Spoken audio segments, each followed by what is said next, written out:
उस जगह के उत्ते कब्जा वैसे भी नहीं होना चाहिए क्योंकि उत्थे रैड क्रॉस सोसाइटी दी भी जगह बोलदी है। जिस ਵੇਲੇ ਅਪਰੋਚਮੈਂਟ ਹਟਾਈ ਸੀ ਉਹਦੇ ਕੋਈ ਡਾਕੂਮੈਂਟ ਤੁਹਾਡੇ ਕੋਲ ਹੈਗੇ ਆ? ਉਹਦੀਆਂ ਤਾਂ ਵੀਡੀਓ ਡੀਸੀ ਸਾਹਿਬ ਕੋਲ ਕਿਹੜੇ ਆ? ਪ੍ਰੈਸ ਖਬਰਾਂ ਵੀ ਲੱਗੀਆਂ ਜਿਹੜੀਆਂ ਉਹ ਖਬਰਾਂ ਹੈਗੀਆਂ, ਖਬਰਾਂ ਨੂੰ ਲੈ ਕੇ ਤੁਸੀਂ ਉਹਦੇ ਸੰਬੰਧ ਵਿੱਚ ਡੀਸੀ ਸਾਹਿਬ ਨਾਲ ਗੱਲ ਕੀਤੀ ਕਿਆ ਅਪਰੋਚ?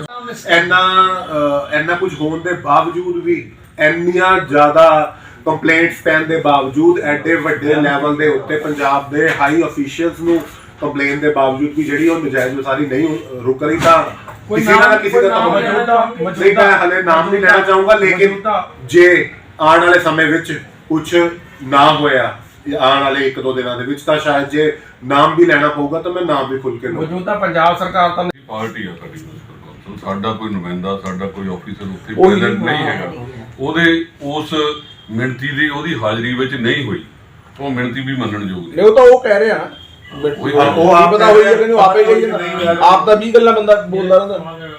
ਤੁਸੀਂ ਕਹਿੰਦੇ ਆ ਕਿ ਸਾਡਾ ਪ੍ਰਤੀਨਿਧੀ ਨਹੀਂ ਗਿਆ, ਕੀ ਤੁਸੀਂ ਜਾਣਦੇ ਆ ਕਿ ਈਓ ਜਾਂ ਕੋਈ ਹੋਰ ਆਫੀਸਰ ਇੱਥੋਂ ਗਏ ਜਾਂ ਨਹੀਂ? ਮਤਲਬ ਇਹ ਮਿਣਤੀ ਵੇਲੇ ਨਹੀਂ ਗਏ, ਇਹ ਕਨਫਰਮ ਆ?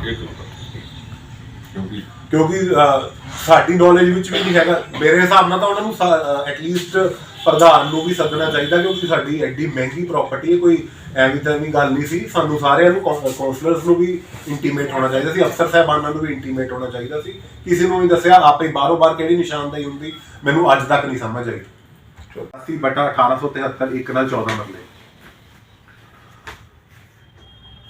ਹੁਣ ਸਾਨੂੰ ਪੂਰਾ ਡਾਊਟ ਆ ਕਿ ਕਿਉਂਕਿ ਸਾਡੀ ਨਿਸ਼ਾਨਦੇਹੀ ਨਹੀਂ ਹੋਈ, ਸਾਨੂੰ ਲਗਭਗ 27 ਕਰਮਾ ਜਿਹੜਾ ਫਰੰਟ ਆ ਨਗਰ ਕੌਂਸਲ ਦਾ ਇਹਨਾਂ 1 ਨਾਲ 14 ਮਰਲੇ ਨੂੰ, ਤੇ ਉਹ ਵਿੱਚ ਕਬਜ਼ਾ ਹੋ ਰਿਹਾ ਲੱਗਦਾ ਆ। ਤੇ ਅਸੀਂ ਡੀਸੀ ਸਾਹਿਬ ਅੱਗੇ ਕਿੰਨੀ ਵਾਰ ਬੇਨਤੀ ਕੀਤੀ ਕਿ ਪਹਿਲਾਂ ਸਾਡੀ ਨਿਸ਼ਾਨਦੇਹੀ ਕਰਾ ਦਿਓ, ਉਸ ਤੋਂ ਬਾਅਦ ਜਿਹੜਾ ਜੋ ਕਰਦਾ ਕਰੇ, ਸਾਨੂੰ ਕੋਈ ਫਰਕ ਨਹੀਂ ਆ।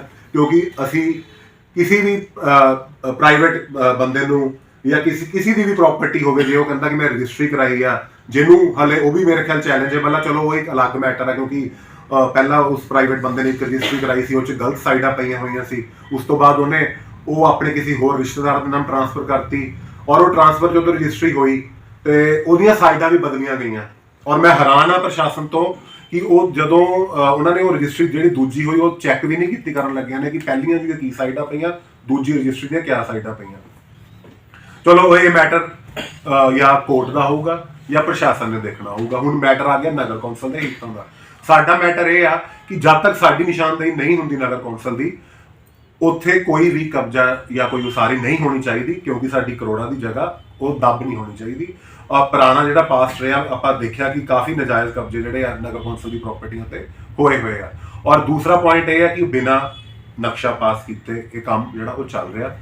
ਅਸੀਂ 8 ਤਰੀਕ ਤੋਂ ਇਹ ਪੂਰਾ ਜ਼ੋਰ ਲਾਇਆ ਹੋਇਆ ਪ੍ਰਸ਼ਾਸਨ ਅੱਗੇ, ਡੀਸੀ ਸਾਹਿਬ ਨੂੰ ਬੇਨਤੀ ਕਰ ਚੁੱਕੇ, ਏਡੀਸੀ ਸਾਹਿਬ ਨੂੰ ਬੇਨਤੀ ਕਰ ਚੁੱਕੇ, ਈਵਨ ਕਿ ਜਿਹੜੇ ਸਰਕਾਰ ਦੇ ਨੁਮਾਇੰਦੇ ਆ ਇਸ ਵੇਲੇ ਜ਼ਿਲ੍ਹਾ ਪ੍ਰਧਾਨ ਸ਼੍ਰੀ ਸਤਨਾਮ ਜਲਾਲਪੁਰ ਜੀ, ਉਸ ਤੋਂ ਬਾਅਦ ਚੇਅਰਮੈਨ ਇੰਪਰੂਵਮੈਂਟ ਟਰਸਟ ਸ਼੍ਰੀ ਸਤਨਾਮ ਜਲਵਾਹਾ ਜੀ, ਉਹਨਾਂ ਨੂੰ ਵੀ ਮੈਂ ਜਿਹੜੇ ਆ ਆਪਣੇ ਵੱਲੋਂ ਮੈਸੇਜ ਦੇ ਥਰੂ ਕੰਪਲੇਂਟਸ ਜਿਹੜੀਆਂ ਇਹ ਪਾਈਆਂ ਹੋਈਆਂ, ਡੀਸੀ ਸਾਹਿਬ ਨੂੰ ਭੇਜੀਆਂ ਹੋਈਆਂ, ਏਡੀਸੀ ਸਾਹਿਬ ਨੂੰ ਭੇਜੀਆਂ ਹੋਈਆਂ।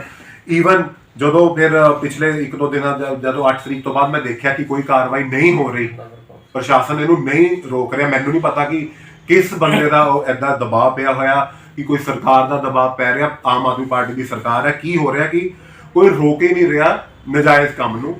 ਤਾਂ ਫਿਰ ਮੈਨੂੰ ਅਖੀਰ ਜਿਹੜੀ ਆ ਮੇਲ ਕਰਨੀ ਪਈ ਆ, ਉਹ ਮੈਂ ਮੇਲ ਕੀਤੀ ਆ ਆਪਣੇ ਚੀਫ ਸੈਕਟਰੀ ਸਾਹਿਬ ਨੂੰ। ਹੋ ਰਹੀ ਬਾਰ-ਬਾਰ ਦੱਸਣ ਦੇ ਬਾਵਜੂਦ ਕੋਈ ਕਾਰਵਾਈ ਨਹੀਂ ਹੋ ਰਹੀ, ਤੇ 10 ਤਰੀਕ ਨੂੰ ਮੈਂ ਜਿਹੜੀ ਵੈਰੀ ਅਰਜੈਂਟ ਮੈਟਰ ਦਾ ਟੌਪਿਕ ਰੱਖ ਕੇ ਇਹ ਡਾਇਰੈਕਟਰ ਸਾਹਿਬ ਨੂੰ, CDO ਜਿਹੜੇ ਸਾਹਿਬ ਆ ਸਾਡੇ ਸਥਾਨਕ ਸਰਕਾਰ ਦੇ, ਡਿਪਟੀ ਕਮਿਸ਼ਨਰ ਸਾਹਿਬ, ADC ਸਾਹਿਬ, ਆਪਣੇ EO ਸਾਹਿਬ, ME ਸਾਹਿਬ, ਔਰ ਜਿਹੜੇ ਸਭ ਤੋਂ ਜ਼ਿਆਦਾ ਇੰਪੋਰਟੈਂਟ ਜਿਹੜੀ ਮੇਲ ਸੀ ਇਹ ਮਾਨਯੋਗ ਪ੍ਰਮੁੱਖ ਸਕੱਤਰ ਜਿਹੜੇ ਪੰਜਾਬ ਸਰਕਾਰ, ਉਹਨਾਂ ਨੂੰ ਕੰਪਲੇਂਟ ਇਹਦੀ ਪਾ ਦਿੱਤੀ। ਦਿਖਾ ਦਿਓ ਸਰ ਮੜੀ ਮੇਲ। ਆ ਮੇਲ ਹੈ, ਮੈਂ ਤੁਹਾਨੂੰ ਸਾਰਿਆਂ ਨੂੰ ਇਹ ਫਾਰਵਰਡ ਕਰ ਦੂੰਗਾ ਆਫਟਰ ਪ੍ਰੈਸ ਕਾਨਫਰੰਸ। ਤੇ ਇਹਦੇ ਸੰਬੰਧ ਚ ਕੋਈ ਮੀਟਿੰਗ ਰੱਖੀ ਹੈ ਨਗਰ ਕੌਂਸਲ ਦੀ? ਹਾਂਜੀ, ਮੈਂ ਹੀ ਦੱਸਣ ਜਾ ਰਿਹਾ ਸੀ। ਉਸ ਤੋਂ ਬਾਅਦ ਅਸੀਂ ਮੈਂ ਜਿਹੜਾ ਆ ਸਪੈਸ਼ਲ ਮੀਟਿੰਗ ਵੀ ਜਿਹੜੀ ਆ ਉਹਦਾ ਏਜੰਡਾ ਵੀ ਕੱਲ ਜਾਰੀ ਕਰ ਦਿੱਤਾ, ਤੇ ਆਪਾਂ ਸੋਮਵਾਰ ਨੂੰ ਸਵੇਰੇ 9:30 ਵਜੇ ਜਿਹੜੀ ਆ ਇਹ ਮੀਟਿੰਗ ਰੱਖੀ ਆ ਹਾਊਸ ਤੋਂ ਜਿੰਨੇ ਵੀ ਸਾਡੇ ਮੈਂਬਰ ਸਾਹਿਬਾਨ ਆ ਉਹ ਵੀ ਇਹਦੇ ਵਿੱਚ ਹਿੱਸਾ ਲਊਗੇ। ਸਾਰਿਆਂ ਨੂੰ ਮੈਂ ਜਿਹੜਾ ਏਜੰਡੇ ਦੀ ਕਾਪੀ ਉਹ ਜਾ ਚੁੱਕੀ ਆ, ਔਰ ਸਾਰਿਆਂ ਨੂੰ ਰਿਕੁਐਸਟ ਵੀ ਕਰਦਾ, ਤੁਹਾਡੇ ਥਰੂ ਵੀ ਕਰਦਾ ਕਿ ਇਹ ਸਾਡੇ ਸ਼ਹਿਰ ਦਾ ਇੱਕ ਮਸਲਾ, ਸਾਂਝਾ ਮਸਲਾ, ਸ਼ਹਿਰ ਦੀ ਪ੍ਰਾਪਰਟੀ, ਮਿਊਨਿਸਪੈਲਿਟੀ ਦੀ ਪ੍ਰਾਪਰਟੀ, ਆਪਾਂ ਇਹਦੀ ਰਾਖੀ ਕਰੀਏ ਤਾਂ ਕਿ ਇਹਦੇ ਤੇ ਕੋਈ ਨਜਾਇਜ਼ ਕਬਜ਼ਾ ਨਾ ਹੋ ਜਾਵੇ। ਕਰੋੜਾਂ ਦੀ ਪ੍ਰਾਪਰਟੀ ਆ, ਆਪਾਂ ਇਹਨੂੰ ਬਚਾਈਏ। ਸੋ ਇਹ ਮੇਲ ਹੋਣ ਤੋਂ ਬਾਅਦ ਵੀ ਹਲੇ ਤੱਕ ਜਿਹੜੀ ਆ ਕਾਰਵਾਈ, ਮੈਂ ਤੁਹਾਨੂੰ ਦੱਸਦਾ ਕਿ ਸਾਡੇ ਅਧਿਕਾਰੀ ਜਿਹੜੇ ਸੀ ਨਗਰ ਕੌਂਸਲ ਦੇ, ਉਹ ਇਹ ਕਹਿ ਰਹੇ ਸੀ ਕਿ ਕਿਉਂਕਿ ਜਦੋਂ ਪਿਛਲੀ ਵਾਰ ਡੀਸੀ ਸਾਹਿਬ ਨੇ ਇਹ ਢਾਇਆ ਸੀ ਤੇ ਉਹ ਪ੍ਰਾਈਵੇਟ ਵਿਅਕਤੀ ਜਿਹੜਾ ਸੀ ਉਹ ਹਾਈ ਕੋਰਟ ਵਿੱਚ ਉਹਨੇ ਕੰਪਲੇਂਟ ਪਾਤੀ ਸੀ ਕਿ ਬਿਨਾਂ ਨੋਟਿਸ ਤੋਂ ਢਾਇਆ। ਉਹ 'ਚ ਕਾਫੀ ਜਣਿਆਂ ਨੂੰ ਉਹਨਾਂ ਨੇ ਪਾਰਟੀ ਬਣਾਇਆ ਸੀ, ਇਨਕਲੂਡਿੰਗ ਮੀ, ਮੈਨੂੰ ਵੀ ਉਹਨਾਂ ਨੇ ਪਾਰਟੀ ਬਣਾਇਆ ਸੀ। ਤੇ ਉਹਦੇ ਵਿੱਚ ਜਿਹੜਾ ਹਾਈ ਕੋਰਟ ਨੇ ਡਾਇਰੈਕਸ਼ਨ ਕੀਤੀ ਸੀ, ਮਾਨਯੋਗ ਹਾਈ ਕੋਰਟ ਨੇ, ਕਿ ਉਹਨਾਂ ਨੇ ਉਹ ਕੇਸ ਜਿਹੜਾ ਡਿਸਪੋਜ਼ ਕਰਤਾ ਸੀ ਔਨ ਦਾ ਉਸ ਸ਼ਰਤ ਦੇ ਉੱਤੇ ਕਿ ਜਿਹੜੇ ਸਾਡੇ ਚੀਫ ਸੈਕਟਰੀ ਸਾਹਿਬ ਆ ਉਹ ਇੱਕ ਸਪੀਕਿੰਗ ਆਰਡਰ ਪਾਸ ਕਰੂਗੇ, ਉਹ ਫੈਸਲਾ ਕਰੂਗੇ ਕਿ ਇਸ ਬਾਰੇ ਕੀ ਹੋਣਾ ਚਾਹੀਦਾ, ਜਿਹੜਾ ਕਿ 12 ਹਫ਼ਤਿਆਂ ਦਾ ਜਿਹੜਾ ਉਹਨਾਂ ਨੇ ਸਮਾਂ ਦਿੱਤਾ ਸੀ ਕੋਰਟ ਨੇ। ਔਰ ਜਿਹੜਾ ਮੇਰੇ ਖਿਆਲ 'ਚ ਮੈਨੂੰ ਤਰੀਕ ਐਗਜ਼ੈਕਟ ਨਹੀਂ ਯਾਦ, 23 ਜਾਂ 27 ਮਾਰਚ ਤੱਕ ਉਹ ਕੰਪਲੀਟ ਹੋਣਾ। ਔਰ ਹਾਲੇ ਹੈਗਾ ਟਾਈਮ, ਹਾਲੇ ਉਹਦਾ ਟਾਈਮ ਹੈ ਸਪੀਕਿੰਗ ਆਰਡਰਾਂ ਦਾ। ਉਸ ਸਪੀਕਿੰਗ ਆਰਡਰਾਂ ਨੂੰ ਸੁਣੇ ਤੋਂ ਬਿਨਾ ਇਹ ਵਿਅਕਤੀ ਜਿਹੜਾ 8 ਮਾਰਚ ਤੋਂ, ਇੱਕ ਤਰ੍ਹਾਂ ਮੈਂ ਸਮਝਦਾ ਕਿ ਇਹ ਮਾਨਯੋਗ ਹਾਈ ਕੋਰਟ ਦੇ ਵੀ ਆਰਡਰਾਂ ਦੀ ਜਿਹੜੀ ਆ ਖਿਲਾਫਤ ਆ ਕਿ ਉਹ ਹਲੇ ਤੱਕ ਵੇਟ ਨਹੀਂ ਕੀਤੀ ਉਹਨਾਂ ਨੇ ਸਪੀਕਿੰਗ ਆਰਡਰਾਂ ਦੀ, ਤੇ ਉਹ ਜਿਹੜੀ ਨਜਾਇਜ਼ ਉਸਾਰੀ ਸ਼ੁਰੂ ਵੀ ਕਰ ਲਈ। ਔਰ ਮੈਂ ਸਮਝਦਾ ਜੇ ਆਰਡਰ ਪਾਸ ਵੀ ਹੋ ਜਾਂਦੇ ਆ, ਆਰਡਰਾਂ ਤੋਂ ਬਾਅਦ ਵੀ ਨਕਸ਼ਾ ਪਾਸ ਕਰਾਉਣਾ ਬਹੁਤ ਜ਼ਰੂਰੀ ਆ। ਨਕਸ਼ਾ ਪਾਸ ਨਹੀਂ ਹੋਇਆ, ਕੋਈ CLU ਨਹੀਂ, ਕੋਈ ਨਕਸ਼ਾ ਪਾਸ ਨਹੀਂ, ਤਾਂ ਉਸ ਤੋਂ ਬਿਨਾਂ ਨਜਾਇਜ਼ ਜਿਹੜੀ ਨਜਾਇਜ਼ ਉਸਾਰੀ ਉਹ ਧੜਾ ਧੜ ਹੋ ਰਹੀ ਆ। ਮੈਂ ADC ਸਾਹਿਬ ਨਾਲ ਦੇ ਧਿਆਨ 'ਚ ਵੀ ਲਿਆਂਦਾ, DC ਸਾਹਿਬ ਦੇ ਲਿਆਂਦਾ, ਉਹਨਾਂ ਨੂੰ ਮੇਰੇ ਖਿਆਲ ਜਿਨ੍ਹਾਂ ਨੂੰ ਮੈਂ ਕੰਪਲੇਂਟ ਪਾਈ ਸੀ ਉਹਨਾਂ ਨੇ ਵੀ ਆਪਣੇ ਵੱਲੋਂ ਜਿਹੜੇ ਸਰਕਾਰ ਦੇ ਨੁਮਾਇੰਦੇ ਸੀ, ਜ਼ਿਲ੍ਹਾ ਪ੍ਰਧਾਨ ਜੀ, ਉਹਨਾਂ ਨੇ ਵੀ ਮੇਰੇ ਖਿਆਲ ਗੱਲ ਕੀਤੀ ਸੀ ਉਹਨਾਂ ਦੇ ਨਾਲ। ਪਰ ਹਾਲੇ ਤੱਕ ਸਾਨੂੰ ਜਿਹੜਾ ਕੁਇਕ ਐਕਸ਼ਨ ਜਿਹੜਾ ਹੋਣਾ ਚਾਹੀਦਾ ਸੀ, ਜਿੱਦਾਂ ਕਹਿੰਦੇ ਆ ਨਾ ਕਿ ਤਾਂ ਇੱਕ ਆਪਾਂ ਪੜ੍ਹਦੇ ਹੁੰਦੇ ਸੀ ਜਦੋਂ ਮੈਂ MBA ਕਰਦਾ ਸੀ, ਤੇ ਉਹਦੇ ਵਿੱਚ ਮੈਂ ਸੁਣਿਆ ਸੀ ਕਹਿੰਦੇ ਕਿ time is the essence of any contract. ਇੱਦਾਂ ਹੀ ਕਿਸੇ ਐਮਰਜੈਂਸੀ ਵਾਸਤੇ ਇੱਕ ਟਾਈਮ ਦੀ ਲਿਮਿਟ ਹੁੰਦੀ ਆ ਜਦੋਂ ਕੋਈ ਐਮਰਜੈਂਸੀ ਨੇਚਰ ਦਾ ਕੰਮ ਆਉਂਦਾ। ਜੇ ਅਸੀਂ ਉਹ ਟਾਈਮ ਹੀ ਟਪਾ ਦੇਵਾਂਗੇ, ਜਾਨੂੰ ਅਗਰ ਕਬਜ਼ਾ ਕਰਕੇ ਅਗਲਾ ਉਹਦੇ ਛੱਤ ਹੀ ਲਾਊਗਾ, ਜੇ ਉਹ ਸਾਡੇ ਐਕਸ਼ਨ ਉਸ ਤੋਂ ਬਾਅਦ ਹੋਊਗੇ ਤਾਂ ਮੈਂ ਸਮਝਦਾ ਉਹਦਾ ਕੋਈ ਵੀ ਫਾਇਦਾ ਨਹੀਂ ਹੈ। ਪਹਿਲਾਂ ਤਾਂ ਸਾਡੇ ਮਾਨਯੋਗ ਜਿਹੜੇ EO ਸਾਹਿਬ ਆ, ਇਹਨਾਂ ਨੇ ਕਿਹਾ ਕਿ ਅਸੀਂ ਬਿਨਾਂ ਲੀਗਲ ਐਡਵਾਈਜ਼ਰ ਦੀ ਰਾਏ ਤੋਂ ਇਹ ਆਪਾਂ ਉਹਨਾਂ ਨੂੰ ਰੋਕਣਾ ਨਹੀਂ ਹੈ। ਤੋ 8 ਤਰੀਕ ਦਾ ਉਹਨਾਂ ਨੇ ਕੰਮ ਸ਼ੁਰੂ ਕੀਤਾ ਹੋਇਆ। ਇਹਨਾਂ ਨੇ ਮੈਂ ਉਹਨਾਂ ਨੂੰ ਸਮਝਾਇਆ ਵੀ, ਮੈਂ ਕਿਹਾ ਜੇ ਆਪਾਂ ਲੀਗਲ ਐਡਵਾਈਜ਼ਰ ਤੋਂ ਐਡਵਾਈਸ ਲੈਣੀ ਤਾਂ ਆਪਾਂ ਉਹਨਾਂ ਨੂੰ ਦੱਸੀਏ ਕਿ ਐਮਰਜੈਂਸੀ ਨੇਚਰ ਦਾ ਕੰਮ ਆ, ਆਪਾਂ ਉਹਨੂੰ ਜਲਦੀ ਲਈਏ। ਪਰ ਉਹ ਲੀਗਲ ਐਡਵਾਈਜ਼ਰ ਸਾਹਿਬ ਦੀ ਰਾਏ ਲੇਟ ਹੁੰਦੇ ਹੁੰਦੇ ਕੱਲ ਜਾ ਕੇ ਆਈ ਹੈ ਜੀ, ਕੱਲ ਆਈ ਆ। ਔਰ ਉਹੀ ਗੱਲ ਆ ਗਈ ਕਿ ਟਾਈਮ ਲਿਮਿਟ ਫਿਰ ਜਿਹੜੀ ਆ ਉਹ ਕ੍ਰਾਸ ਹੋ ਗਈ, ਉਨੇ ਚਿਰ ਤੋਂ ਅਗਲਾ ਕਬਜ਼ਾ ਕਰ ਰਿਹਾ। ਚਲੋ ਕੱਲ ਆ ਗਈ, ਕੱਲ ਸਾਡੇ EO ਸਾਹਿਬ ਨੇ 195 ਦਾ ਨੋਟਿਸ ਵੀ ਜਾਰੀ ਕਰ ਦਿੱਤਾ ਉਸ ਬੰਦੇ ਨੂੰ, ਤੇ ਸਾਨੂੰ ਰਾਹਤ ਹੋਈ ਕਿ ਸ਼ਾਇਦ ਹੁਣ ਰੁਕ ਜਾਊਗਾ ਕੰਮ, ਕਿਉਂਕਿ ਨੋਟਿਸ ਹੋ ਗਿਆ। ਤੇ ਉਹ ਨੋਟਿਸ ਹੋਣ ਦੇ ਬਾਵਜੂਦ ਵੀ ਅੱਜ ਦੀ ਸਾਰੀ ਦਿਹਾੜੀ ਉਹ ਕੰਮ ਜਿਹੜਾ ਉਹ ਚੱਲੀ ਗਿਆ। ਮੈਂ ਆਪਣੇ ਵੱਲੋਂ, ਮੇਰੇ ਸਾਰੇ ਜਿੰਨੇ ਵੀ ਸਾਥੀ ਕੌਂਸਲਰ ਸਾਹਿਬਾਨ ਬੈਠੇ ਸੀ, ਜੋ ਵੀ ਕਰ ਸਕਦੇ ਸੀ, ਜਿੰਨੇ ਅਫਸਰਾਂ ਨਾਲ ਗੱਲ ਕਰਨੀ ਸੀ ਅਸੀਂ ਕਰ ਚੁੱਕੇ ਆ। ਪਰ ਉਹਨਾਂ ਦੇ ਬਾਵਜੂਦ, ਰੋਕਣ ਦੇ ਬਾਵਜੂਦ, ਆਈ ਡੋਂਟ ਨੋ ਕਿ ਉਹਨਾਂ ਨੇ ਕੀ ਸਟੈਪ ਲਏ ਕੀ ਨਹੀਂ ਲਏ, ਪਰ ਹਲੇ ਤੱਕ ਅੱਜ ਵੀ ਉਹ ਜਿਹੜਾ ਕੰਮ ਆ ਉਹ ਚੱਲਿਆ, ਪੂਰਾ ਦਿਨ ਚੱਲਿਆ।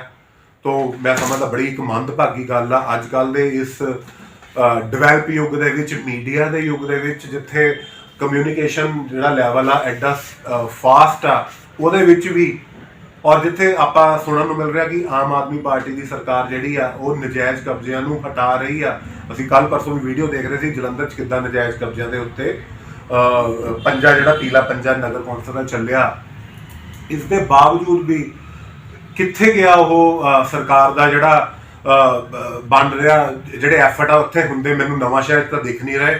ਸੋ ਇੱਥੋਂ ਤਾਂ ਮੈਨੂੰ ਇਹੀ ਜਾਪਦਾ ਕਿ ਸ਼ਾਇਦ ਸਰਕਾਰ ਦੇ ਕੁਝ ਨੁਮਾਇੰਦੇ ਵੀ ਉਹਨਾਂ ਦਾ ਸਾਥ ਦੇ ਰਹੇ ਆ ਉਸ ਪ੍ਰਾਈਵੇਟ ਪਰਸਨ ਦਾ ਇਸ ਇਲੀਗਲ ਕੰਮ ਦੇ ਵਿੱਚ, ਜਿਹੜਾ ਇੰਨੀ ਸ਼ਹਿਰ ਦੇ ਉੱਤੇ ਉਹ ਬਿਨਾਂ ਡਰ ਤੋਂ, ਬਿਨਾਂ ਅਫਸਰਾਂ ਦੀ ਡਰ ਤੋਂ ਕੰਮ ਕਰ ਰਿਹਾ। ਔਰ ਇੱਥੇ ਮੈਂ ਇੱਕ ਗੱਲ ਜ਼ਰੂਰ ਕਰਨਾ ਚਾਹੁੰਦਾ ਕਿ ਮੈਂ ADC ਸਾਹਿਬ ਦੀ, ਜਿਹੜੇ ਮਾਨਯੋਗ ਸਾਡੇ ਵਰਮਾ ਜੀ, ਉਹਨਾਂ ਦੀ ਸਿਫਤ ਕਰਨੀ ਚਾਹੁੰਦਾ। ਉਹਨਾਂ ਨੇ ਆਪਣੇ ਵੱਲੋਂ ਵਧੀਆ ਕਾਫੀ ਸਖਤ ਆਰਡਰ ਵੀ ਅੱਜ ਜਿਹੜੇ ਆ ਉਹ ਪਾਸ ਕੀਤੇ ਸਾਡੇ EO ਸਾਹਿਬ ਨੂੰ ਰੁਕਾਉਣ ਵਾਸਤੇ। ਉਹ ਮੈਂ ਤੁਹਾਨੂੰ ਥੋੜੀ ਦੇਰ 'ਚ ਦਿਖਾਉਣਾ। ਉਹਨਾਂ ਨੇ ਉਹਦੇ 'ਚ ਸਾਫ਼ ਲਿਖਿਆ ਸੀ ਕਿ ਜੇ ਇਹ ਉਸਾਰੀ ਨਾ ਰੋਕੀ ਗਈ ਤਾਂ ਉਹ ਈਓ ਸਾਹਿਬ ਦੇ ਉੱਤੇ ਵੀ ਕੋਈ ਜੋ ਵੀ ਲੀਗਲ ਐਕਸ਼ਨ ਬਣਦਾ ਹੋਊਗਾ ਕਰੂਗੇ। ਪਰ ਉਸ ਸਖਤ ਚਿੱਠੀ ਦੇ ਬਾਵਜੂਦ ਵੀ ਜਿਹੜੀ ਅੱਜ ਦੀ ਸਵੇਰ ਦੀ ਜਾਰੀ ਹੋਈ ਆ, ਕੋਈ ਐਕਸ਼ਨ ਜਿਹੜਾ ਲਿਆ ਹੋਇਆ ਨਹੀਂ ਜਾਪਦਾ। ਉਸਾਰੀ ਪੂਰਾ ਦਿਨ ਅੱਜ ਉਹ ਏਦਾਂ ਹੀ ਚੱਲਦੀ ਰਹੀ ਆ। ਸੋ ਮੈਂ ਸਮਝਦਾ ਕਿ ਕਿਆ ਇਹ ਸਰਕਾਰ ਇੱਕ ਦਿਖਾਵਾ ਕਰ ਰਹੀ ਆ।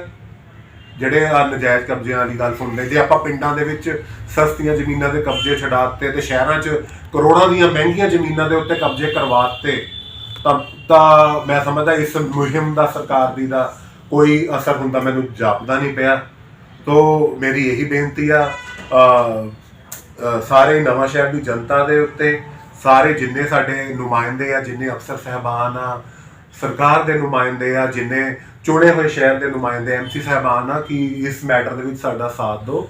ਮਤਲਬ ਮੈਂ ਜੋ ਸਮਝਿਆ ਕਿ ਤੁਹਾਡੀਆਂ ਦੋ ਮੇਨ ਮੰਗਾਂ ਕਿ ਇੱਕ ਤਾਂ ਜਿਹੜੀ ਨਗਰ ਕੌਂਸਲ ਦੀ ਜਗ੍ਹਾ ਆ ਉਹਦੀ ਨਿਸ਼ਾਨਦੇਹੀ ਕਰਾਈ ਜਾਵੇ, ਬਿਲਕੁਲ। ਦੂਸਰੀ ਜਿਹੜੀ ਇਹ ਕੰਸਟਰਕਸ਼ਨ ਆ ਇਹ ਨਕਸ਼ਾ ਪਾਸ ਹੋਏ ਤੋਂ ਬਗੈਰ ਨਾ ਹੋਵੇ। ਨਾ ਹੋ ਰਹੀ ਹੈ।